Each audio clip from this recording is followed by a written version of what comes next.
नमस्कार दोस्तों, आपके अपने YouTube चैनल प्रकाश वन एजुकेशन हब में आपका स्वागत है। आज आप लोगों को मैं संविधान की विशेषता पढ़ाऊंगा। इसमें आप देखिएगा कि नहीं, सबसे पहले आप अपने संविधान को यहाँ पर पढ़कर आप गर्व महसूस कीजिएगा कि हमारा संविधान क्या है। क्योंकि संविधान जो होता है ना, किसी भी देश का वह आईन होता है, आईना होता है।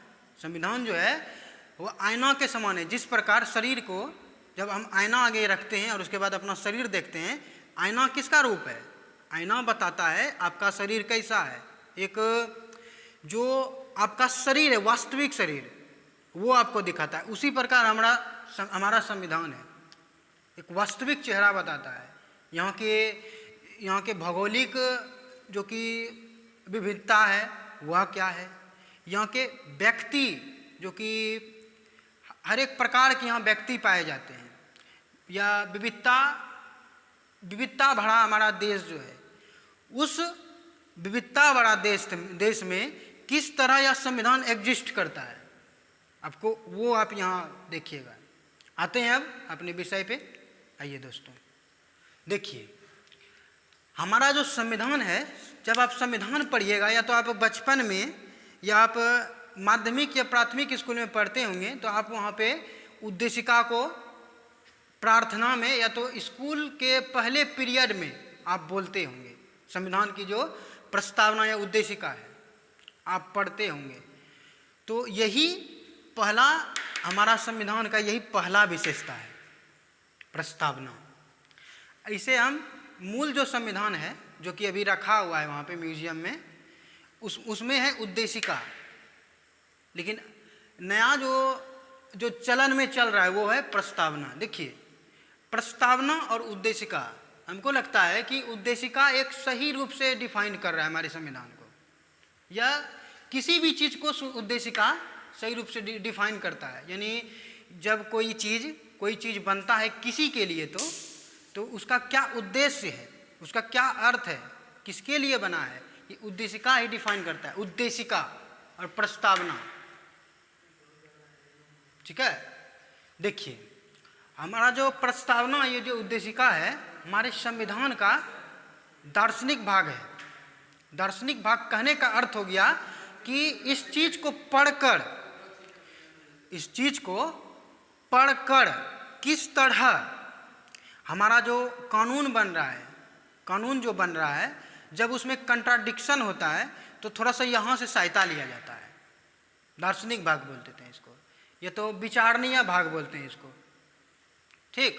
देखिए, और आपका जो संविधान है, संविधान की प्रस्तावना, इसमें 3 शब्द जोड़े गए थे: संप्रभुता, बंधुत्व और एक है समाजवाद। 3 चीज जोड़े गए थे, ठीक। आपका अब आते हैं आगे, अब आते हैं विशेषता में। विशेषता में आपका हो गया पहला, सबसे लंबा और लिखित संविधान। सबसे लंबा कहने का अर्थ हो गया कि इसमें 445 या तो 450 के लगभग इसमें आपका अनुच्छेद है, और 12, ठीक है दोस्तों।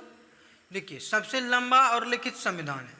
सबसे लंबा कहने का अर्थ हो गया कि इसमें जो कि अनुच्छेद है वह 450 के लगभग है, और आपका अनुसूची हो गया 22 से 25, लगभग 25 भाग है, जिसमें कि आपका संविधान उसमें लिखा गया, अनुच्छेद उसमें लिखा गया है भाग में आपका, ठीक।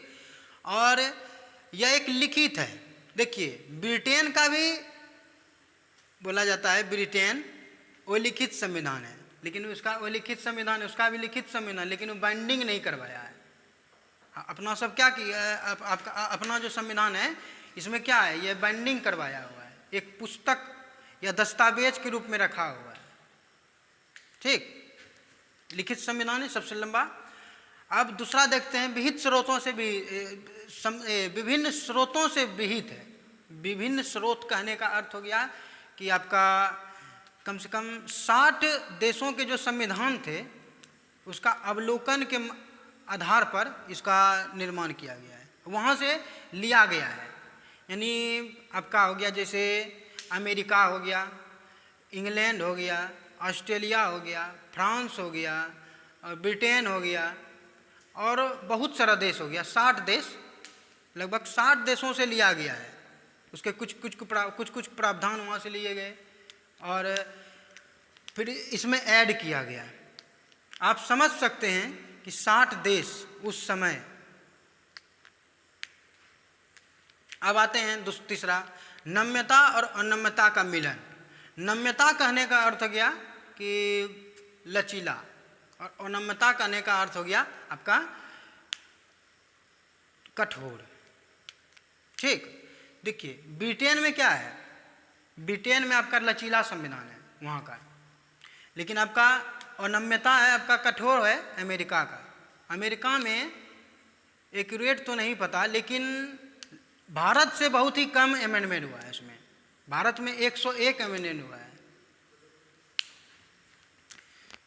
देखिए नम्यता और अनम्यता। अनम्यता जो है, इसके जो तत्व हैं जो कि एक इसको अनम्यता बनाता है, जैसे आपका हो गया बेसिक स्ट्रक्चर, वो रोकता है संविधान संशोधन करने के लिए, बेसिक स्ट्रक्चर हो गया।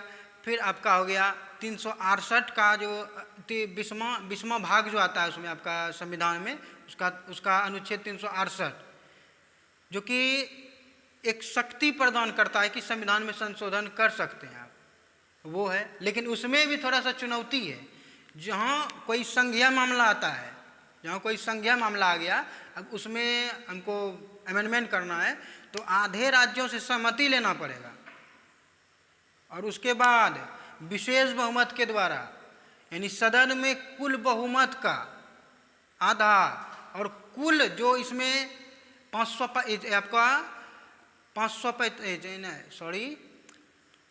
लगभग 500 समझ लीजिए, जितना भी सदस्य है 500, लगभग 500 सदस्य, उसका 1/3 भाग सहमति होना चाहिए, तभी होगा, और यह बहुत ही मुश्किल है। ठीक है, यही है अनम्यता का तत्व, इसको जो कठोर बनाता है। अब आते हैं एकात्मकता की ओर झुकाव के साथ संघीय संविधान। देखिए संघीय लिया गया है कनाडा से, ठीक है। आपका एकात्मकता यहाँ कहने का अर्थ हो गया कि कुछ जब आपका राज्य, जो कि एक प्रांत होता है, जैसे बिहार है, बिहार में कुछ गड़बड़ी हो गया, जैसे शासन ही व्यवस्था में कुछ गड़बड़ी हो गया, तो आपका क्या होगा कि यह रिपोर्ट जाएगा कहाँ, केंद्र में, फिर केंद्र से वहाँ पे आपका राष्ट्रपति शासन लगाएगा। देखिए कौन लगाया, केंद्र लगाया, केंद्र लगाया, तो हमको यहाँ पर देखने को मिल रहा है कि एकात्मकता, सिर्फ एकाधिकार यहाँ आ गया, आपका केंद्र का आ गया राज्य में। राज्य तो अलग है, राज्य तो अलग है, लेकिन केंद्र आके इस पे हावी हो गया, यहाँ पर हमको मिला। उसके बाद जब राज्यपाल का नियुक्ति होता है, देखिए राज्यपाल का जब नियुक्ति होता है तो राष्ट्रपति के अनुशंसा पर होता है, राष्ट्रपति ही वहाँ से भेजते हैं आपको, केंद्र से राज्य में भेजते हैं राज्यपाल बना करके। यहाँ पर भी एकात्मकता दिख रहा है। और संघीय क्या हो गया, संघीय कहने का अर्थ हो गया कि यहाँ लिखित संविधान है। आगे इसको डिटेल में पढ़ेंगे, संघीय व्यवस्था को डिटेल में आगे पढ़ेंगे, इसको सिर्फ हम झलक के रूप में ले रहे हैं, क्या क्या विशेषता है हमारे संविधान में। आपको लिखना भी नहीं है, इसको सिर्फ आपको सुनना है, ठीक। देखिए संघीय कहने का अर्थ हो गया कि 3 हमारे जो संविधान है या अधिकार का जो पृथक्करण किया गया है 3 वर्गों में किया है। पहला केंद्र सूची, राज्य सूची और समवर्ती सूची। और दूसरा कि आपका यहाँ का जो संविधान है, यहाँ का जो संविधान है वह एक लिखित संविधान है। और लिखित संविधान जो होता है ना, राज्य को भी मानना पड़ता है, वह जो संविधान में लिखा गया है अनुदेश, और आपका जो केंद्र होता है, केंद्र को भी मानना पड़ता है। देखिए यहाँ पे क्या हो गया, संघ, यानी संघीय भावना यहाँ पे पनपी, दोनों मिल के कार्य कर रहा है। कहाँ से, एक दस्तावेज संविधान से। आपका यहाँ पे मुख्य रोल जो निभा रहा है वह संविधान निभा रहा है, ठीक है दोस्तों।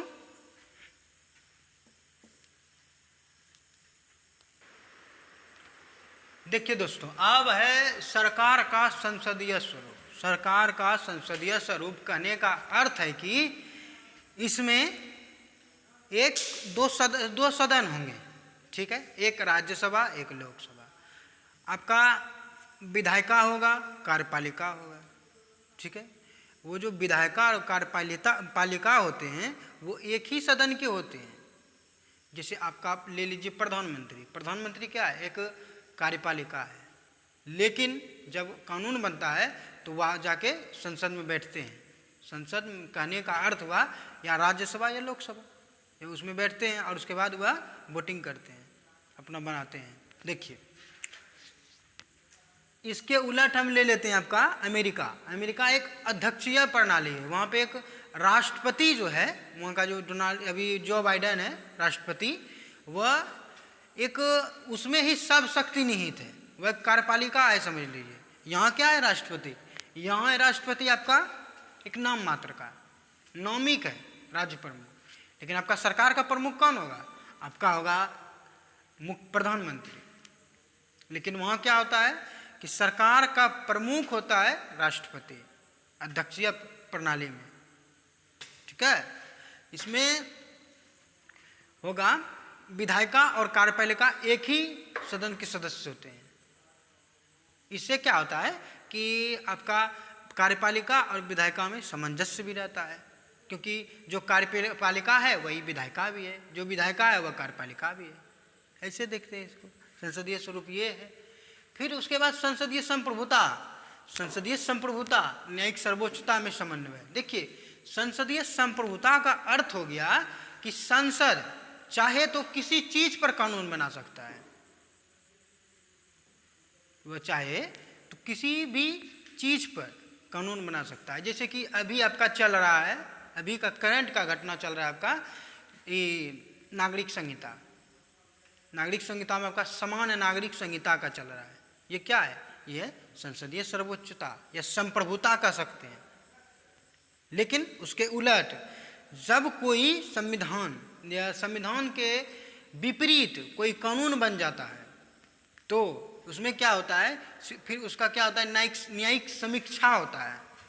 न्यायिक समीक्षा होता है, उसके बाद वह लेता है जुडिशियल रिव्यू में कि क्या यह जो कानून बना है क्या हमारे संविधान सम्मत है, यह संविधान के इतर है। जहाँ संविधान के इतर होगा तो उसे खारिज कर दिया जाएगा। इसी तरह हम देखते हैं संसदीय संप्रभुता और न्यायिक सर्वोच्चता में समन्वय, ठीक। अब आते हैं एकीकृत व स्वतंत्र न्यायपालिका। आप तो जानते ही हैं कि कार्यपालिका, विधायिका, न्यायपालिका 3 अंग है सरकार के नहीं, शासन व्यवस्था के 3 अंग हैं, ठीक है। तो आपका जो न्यायपालिका है वह एक स्वतंत्र रहता है, उसमें विधायिका और कार्यपालिका का हस्तक्षेप नहीं होता है, वो स्वतंत्र रहता है। उसका एक कोलिजियम प्रणाली है। जब कोई आपका न्यायाधीश या मुख्य न्यायाधीश नियुक्त होता है तो वह अपना कोलिजियम सिस्टम से ही करता है। वही कोलिजियम सिस्टम में अपना एक रहता है मुख्य न्यायाधीश सर्वोच्च न्यायालय का, और 3 अन्य न्यायाधीश रहते हैं, ठीक है, 3 अन्य न्यायाधीश रहते हैं। तो उसके बाद आपका मुख्य न्यायाधीश अनुशंसा करता है, अनुशंसा करने के उपरांत हुआ जाता है राष्ट्रपति के पास। राष्ट्रपति फिर अपने से जो जिसका हुआ अनुशंसा करता है मुख्य न्यायाधीश, उसको सर्वोच्च न्यायालय बना दिया जाता है। देखिए, यहाँ पर चुनने में कोई हस्तक्षेप नहीं कार्यपालिका का, सिर्फ आप जो आपको दिया नाम उसको सुझा के वहाँ पे आप टिक करके आप भेज दीजिए, इसको बनाएंगे, यही है काम। एकीकृत कहने का अर्थ हो गया कि एक आपका जो शीर्ष न्यायालय है, आपका एक सर्वोच्च न्यायालय है, ठीक, इसे कहते हैं उच्चतम न्यायालय। और वह जो है आपका जो नीचे जो आता है आपका आ गया जिला न्यायाधीश, अधीनस्थ न्यायाधीश, आपका फिर आ गया छोटा सा अधीनस्थ न्यायाधीश आ गया, जिला न्यायाधीश, उच्च न्यायालय, उच्च न्यायालय हो गया आपका। ये सब जो है इसका जो शीर्ष है मुख्य न्यायाधीश या सर्वोच्च न्यायालय, वहाँ से ही इसका कार्यान्वयन होता है। इसको सब चीज़ बताया जाता है कि आप इस तरह कार्य कीजिए या इसका निर्देश मानिए। ये है एकीकृत व स्वतंत्र न्यायपालिका। सब अलग अलग अलग कोई नहीं है, सब कोई बात मानेगा सुप्रीम कोर्ट का, सब कोई उसको मानेगा, जो भी वहाँ से आएगा इंस्ट्रक्शन उसको मानेगा, उसके अनुरूप वह कार्य करेगा। यही है एकीकृत व स्वतंत्र न्यायपालिका। हमारा संविधान है, देखिए किस तरह हमारा संविधान है। देखिए मौलिक अधिकार है। मौलिक अधिकार किसके लिए है? राज्य के लिए नहीं, बल्कि हमारे जैसे लोगों के लिए है, जो कि सड़क पे घूमते हैं, जो भिखारी हैं, जिसके पास रहने या खाने पीने का कुछ भी नहीं है, उसके लिए है मूल अधिकार। मूल अधिकार 6 हैं हमारे संविधान में। 6 मौलिक अधिकार में मुख्यतः 6 मौलिक अधिकार हैं। आपका समानता समान आपका आ गया समानता का अधिकार, स्वतंत्रता का अधिकार, शोषण के विरुद्ध अधिकार, शिक्षा संस्कृति का अधिकार, उसके बाद आपका हो गया धार्मिक स्वतंत्रता का अधिकार, फिर संवैधानिक उपचार का अधिकार। ये 6 प्रमुख मौलिक अधिकार है।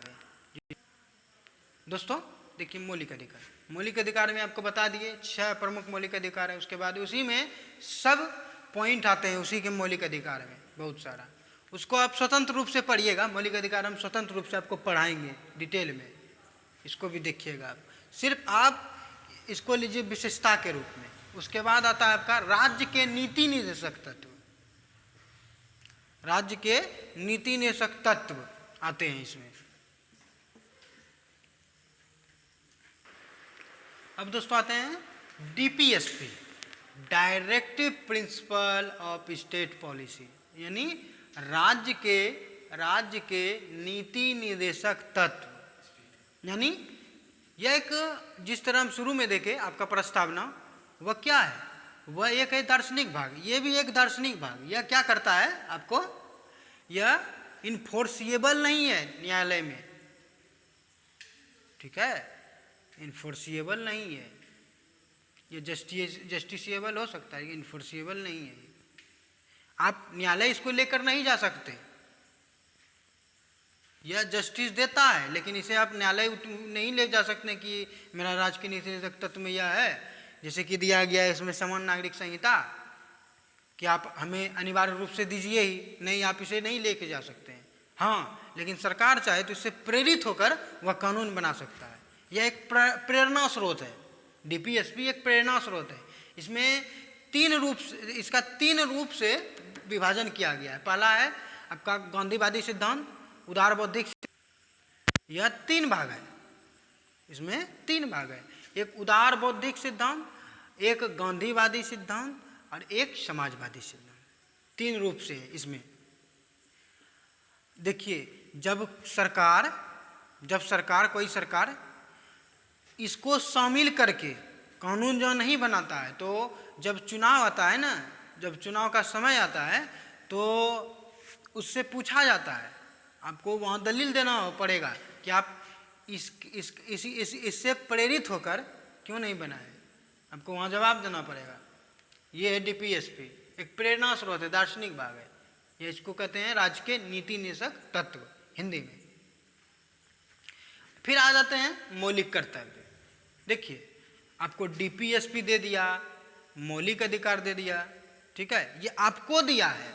कुछ तो राज्य का भी दायित्व न बनना चाहिए कि आप राज्य के प्रति कैसा बिहेव करें, तो वही है मौलिक कर्तव्य। आपका एक कर्तव्य है राज्य के प्रति, इसमें कि मौलिक कर्तव्य 11 हमारे कर्तव्य हैं, इसमें जुड़े हुए हैं। रिस्पॉन्सिबिलिटी कि किस तरह आप राज्य का सहायता कर सकते हैं, अपना कर्तव्य निभा सकते हैं, ये भी आपको स्वतंत्र रूप से पढ़ाया जाएगा। सिर्फ आप एक झलक के रूप में लीजिए। उसके बाद है धर्मनिरपेक्ष राज्य, यानी हमारा जो संविधान है यह धर्मनिरपेक्ष संविधान है। यानी यह जो संविधान बना है ना, किसी एक धर्म से प्रेरित होकर नहीं, या किसी पर्टिकुलर धर्म को लेते हुए नहीं बना है। यह बना है सबको देखते हुए, सर्व संभाव के माध्यम से बना है, सर्वसम्मति से बना है, किसी एक धर्म के ओर झुका होकर नहीं बना है। अब देखिए फिर देखते हैं 13वां सार्वभौमिक मताधिकार। पहले जो आपका आज़ादी के समय में जो था सार्वभौमिक वयस्क मताधिकार का सिद्धांत हुआ था 21 वर्ष। लेकिन क्या किया गया कि राजीव गांधी के सरकार में इसको बदल दिया गया, इसको बदल के कर दिया गया 18 साल। जो भी 18 साल का पुरुष है या महिला है तो जो है वह वोट देने के लिए एलिजिबल हो जाता है। ये हमारे संविधान में वर्णित है, ये है हमारे संविधान की विशेषता। आप इसको देख सकते हैं किस तरह हमारा संविधान की विशेषता है। ठीक है दोस्तों, जहाँ यह वीडियो आपको अच्छा लगा हो तो प्लीज़ सब्सक्राइब कीजिए, ज़्यादा से ज़्यादा शेयर करिए, और जो भी क्वेरी हो तो आप कमेंट सेक्शन में बोल सकते हैं कि ये क्वेरी है, या आपका जहाँ आप पॉलिटी को सीरियली वाइज से आप पढ़ना चाहते हैं तो मेरे प्लेलिस्ट में जाके आप देख सकते हैं। नमस्कार दोस्तों।